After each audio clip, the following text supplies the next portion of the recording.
June 14th, 1645. A king stood on a hilltop, watching 14,000 men prepare for a battle that would change everything. In 3 hours, one decision would determine whether England remained a kingdom under absolute royal power or became something the world had never seen before.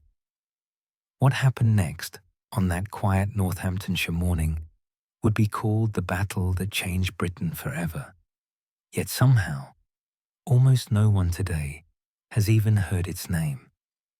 This is the story of Naseby, and what you're about to discover will make you question everything you thought you knew about how England became the nation it is today. Welcome to Britain's history. Today we're diving into a fight that most people have never heard of, but one that matters more than almost any other in British history.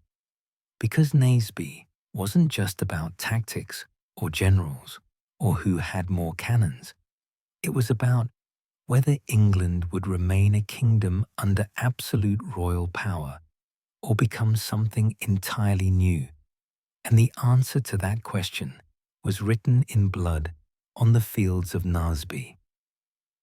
But before we get to the battle itself, before we watch 28,000 men collide in one of the most brutal fights of the century, we need to understand why they were there. Because without knowing what was at stake, without feeling the desperation on both sides, you can't truly appreciate what happened when the fighting finally began. So let's go back 4 years to 1641, when King Charles I faced a crisis that would spiral out of control faster than anyone could have imagined. Charles had been ruling without Parliament for 11 years. He believed in the divine right of kings, the idea that monarchs were appointed by God and answered to no one on earth. Parliament, in his view, existed to serve the king's wishes, not to question them. But Parliament saw things very differently. They believed they represented the people, that they had rights and privileges the king couldn't simply ignore. The breaking point came over religion and money. Charles had tried to impose Anglican prayer books on Presbyterian Scotland, triggering a rebellion that required an army to suppress. But armies cost money, and Charles needed Parliament to grant taxes.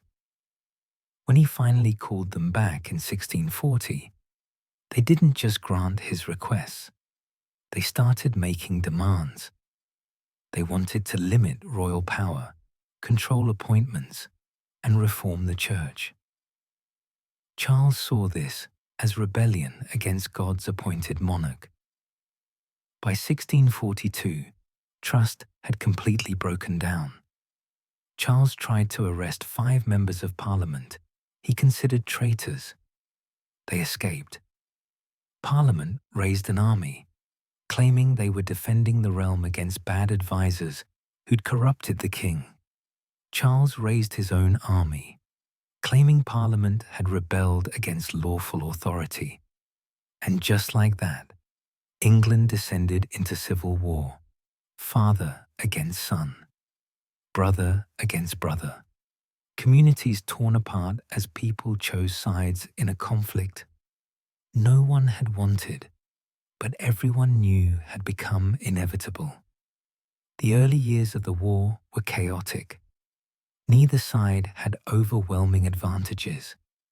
The Royalists, called Cavaliers, drew support from the north and west, from traditional nobility, and from those who valued order and hierarchy.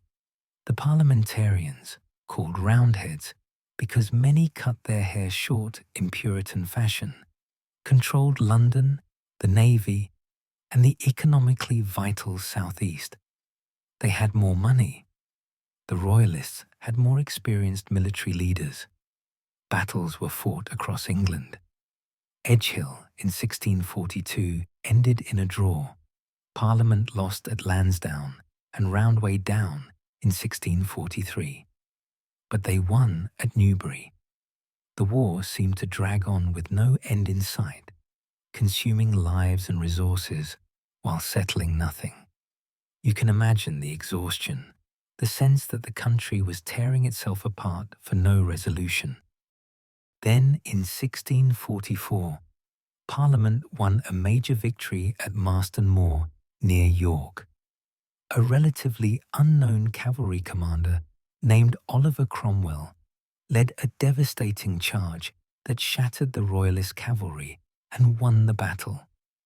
Cromwell emerged from Marston Moor as Parliament's best general, a man who combined religious fanaticism with tactical brilliance and an understanding that wars are won by disciplined professional soldiers, not amateur enthusiasts. But even after Marston Moor, the war continued. The Royalists still held significant territory. Charles still had armies in the field, and Parliament's own forces were riddled with problems. Different armies were loyal to different commanders who often refused to cooperate. Regional forces wouldn't leave their home areas. Amateur officers held positions because of social status rather than competence. It was a mess, and everyone knew it. So in 1645, Parliament did something revolutionary. They created the new model army. This was unprecedented in English history. A national army, not loyal to individual commanders or regions, but to Parliament itself. Soldiers would be paid regularly and trained constantly. Officers would be promoted based on merit, not birth. Religious and political discipline would be maintained through careful indoctrination. This army would be professional in a way no English force had been before. Oliver Cromwell and Sir Thomas Fairfax were put in command. Fairfax was the official commander-in-chief, a respected general from a good family. But everyone knew Cromwell was the real driving force, the man whose energy and conviction would shape the army into something formidable. Cromwell believed God had chosen Parliament's cause. Every victory was divine providence. Every setback was a test of faith. This religious certainty made him absolutely ruthless in pursuit of victory. The new model army in early 1645 numbered about 22,000 men. They drilled constantly, learning to maneuver in formation, fire in disciplined volleys, and charge on command. Cromwell's cavalry, called the Ironsides, were particularly deadly. Unlike traditional cavalry who charged once then scattered to loot, Cromwell's horsemen remained disciplined. They'd charge, break enemy formations, then regroup and charge again. This discipline made them nearly unstoppable. King Charles, watching Parliament create this professional force, knew his time was running out. His strategy had relied on Parliament's armies being incompetent and divided. Now they had unity and professionalism. He needed a decisive victory before the new model army could be fully deployed. He needed to destroy Parliament's forces in one blow, march on London, and end the war. In May 1645, Charles moved against the parliamentarian stronghold of Leicester. His army stormed the town in a brutal assault, killing hundreds and plundering extensively. It was a propaganda victory, showing that the Royalists could still win. But it was also a mistake, because it drew the new model army north, bringing on the confrontation Charles couldn't afford. Fairfax and Cromwell marched with about 14,000 men to intercept the king. They moved quickly, supplied efficiently, and maintained excellent discipline. The soldiers knew they were facing the king's main army. If they won, the war might be over. If they lost, Parliament's cause could collapse. Everything rode on the coming battle. Charles initially tried to avoid fighting. He had about 12,000 men, slightly fewer than Parliament. But many of his soldiers were tired from the Leicester assault. His supply situation was poor. He didn't have reliable intelligence about enemy numbers or positions. Prudence suggested retreat, preserving his army to fight another day on better terms. But Charles's advisors were divided. Prince Rupert, his nephew and cavalry commander, argued for giving battle. Rupert was brave, reckless, and confident in Royalist cavalry superiority. He believed one decisive victory could still turn the war. Other advisors urged caution, suggesting retreat toward Royalist strongholds in the north. Charles, fatally, sided with Rupert. They would stand and fight. On the morning of June 14th, both armies deployed for battle near the village of Naseby in Northamptonshire. The ground was open farmland with gentle hills, good cavalry country. Charles positioned his forces on a low ridge. His right wing was commanded by Prince Rupert with about 2,000 cavalry. His centre held the infantry, around 7,500 men under Lord Astley. His left wing had cavalry under Sir Marmaduke Langdale, about 1,500 horse. Behind the main line stood reserves, though Charles had few enough men that his reserves were thin. Fairfax deployed the new model army on a parallel ridge, about a mile away. On his left wing, Henry Ireton commanded cavalry. The centre held the infantry, steady and disciplined in their red coats, muskets loaded and pikes levelled. And on the right wing, Oliver Cromwell commanded the cavalry, his Ironsides, the men who'd never lost a charge. The two armies stared at each other across the shallow valley. You have to imagine the tension in that moment.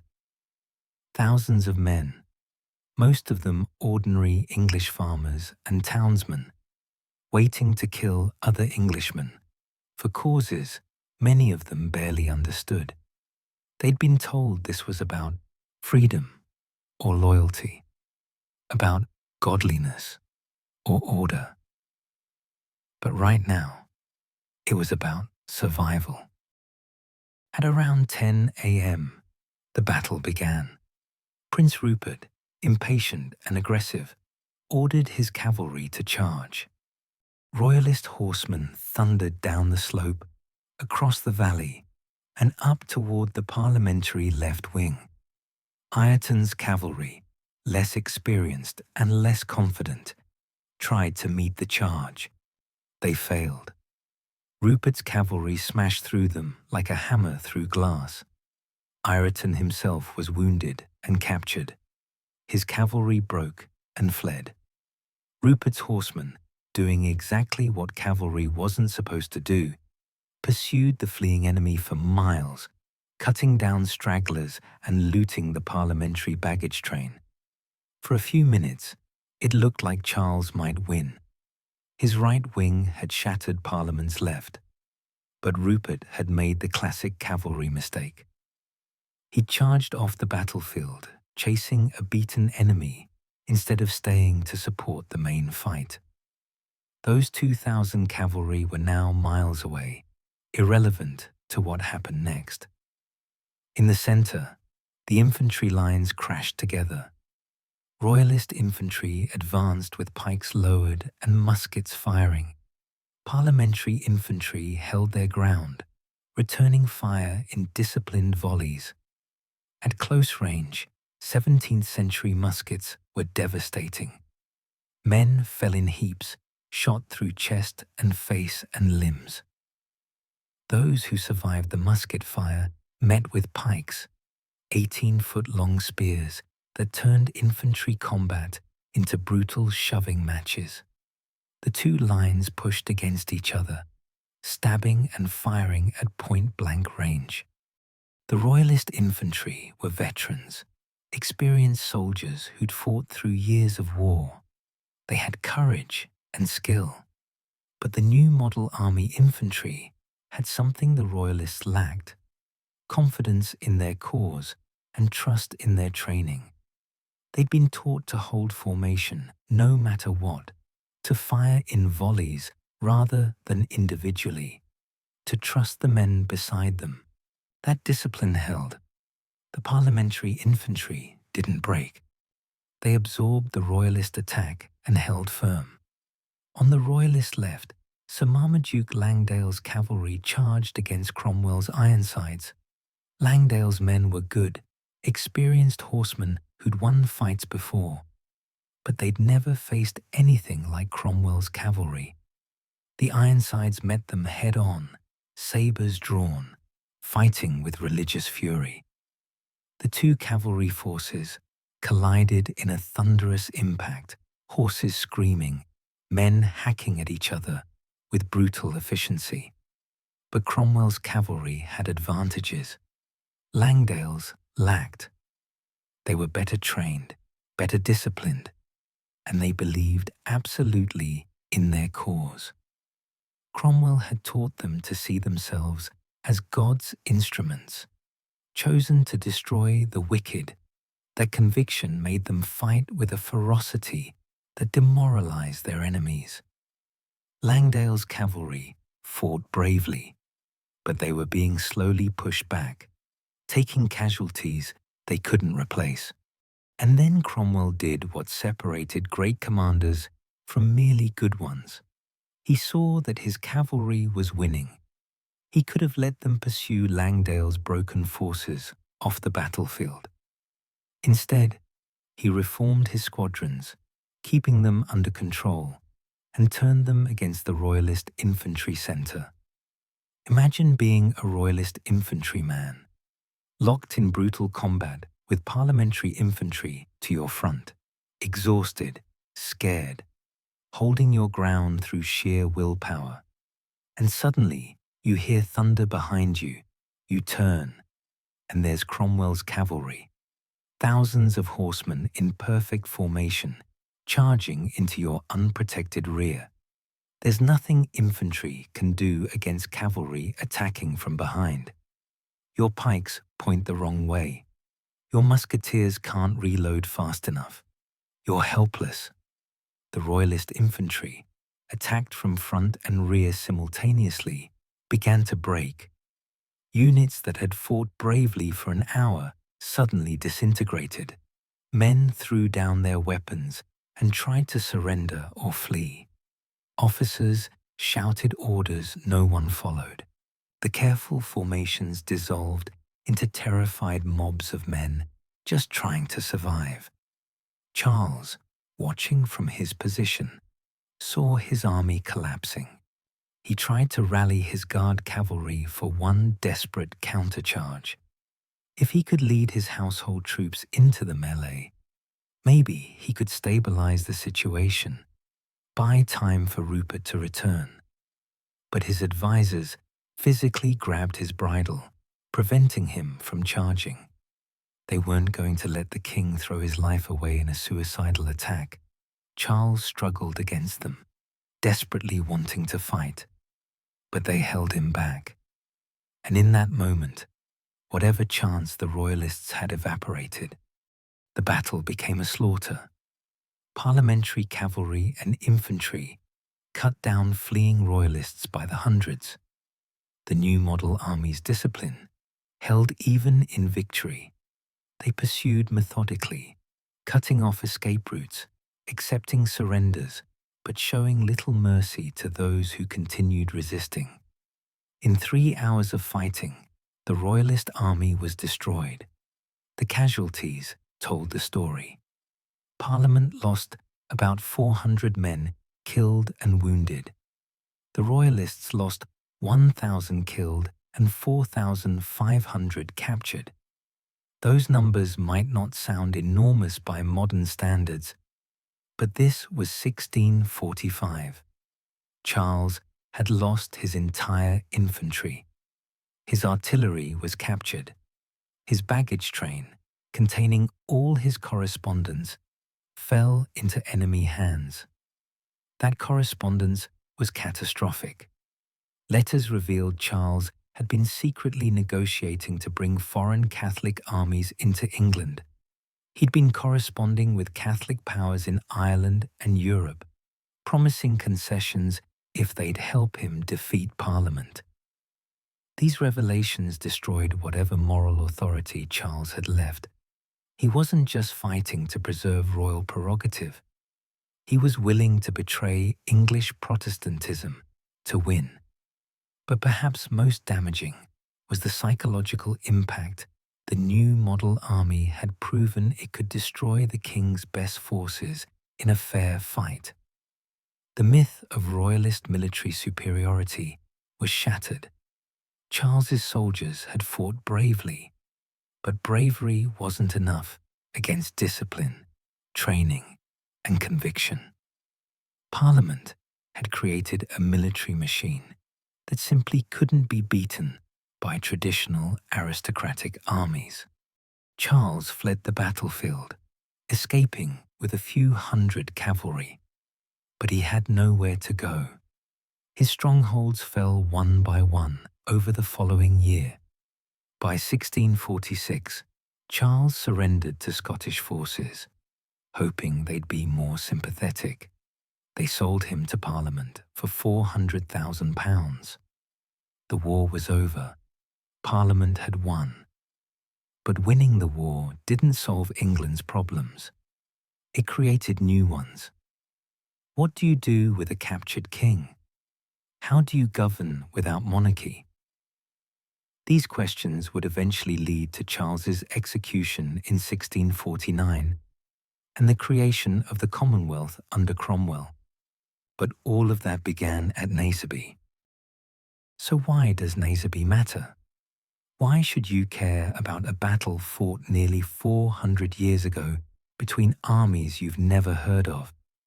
Because Naseby was the moment when the old order died and something new was born. Before Naseby, the idea of executing a king was unthinkable. After Naseby, it became inevitable. Before Naseby, divine right monarchy seemed eternal. After Naseby, people started imagining alternatives. Naseby also demonstrated something profound about military affairs. Professional armies defeat amateur forces. Discipline beats enthusiasm. Training matters more than social class. The new model army won not because its soldiers were braver or stronger, but because they were better organized, better led, and more committed to their cause. Those lessons would shape British military thinking for centuries. The battle also showed what happens when political conflicts can't be resolved peacefully. Charles and Parliament had let their disagreements escalate to war because neither side could compromise. The result was years of bloodshed, economic devastation, and social upheaval that damaged England for generations. Civil wars are never clean or simple.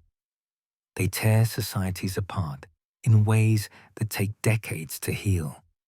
Yet Naseby is largely forgotten today. Most British people couldn't tell you when it was fought or why it mattered.